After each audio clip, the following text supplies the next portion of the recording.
Ana shu qarzga bir narsa olish, qarzga bir narsa olib yeyish, qarzga bir narsa olib kiyish, qarzga to'y qilish, kredit nima bu?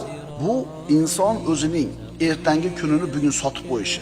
Kredit yoki qarzga olingan mana shu buyumlar hali topmagan pulini sarflab qo'yishi. Ya'ni inson ertangi kunini, ertangi kuchini, ertangi mehnatini bugungi kun uchun sotib qo'yishi. Siz hali ertangi kun yashaysizmi, yo'qmi, uni sotib qo'ydingiz.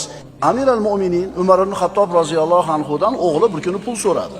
Xalifani qo'lida puli yo'q. Xazinachidan so'rab turmaylikmi, keyingi oyligingizni hisobidan? Bo'pti, bor so'ra dedi. Borib turib xazinachiga aytdi. Otami keyingi oyligini hisobidan, keyingi maoshini hisobidan menga pul berib turasiz ekan dedi. Xazinachi xalifa buyurdi deb shart qildimi? Yo'q. Otangiz keyingi oyligimdan berib tursin debdi-yu, lekin keyingi oyda yashashiga bir kafolat xati yozib bermabdi dedi. Bermaydi.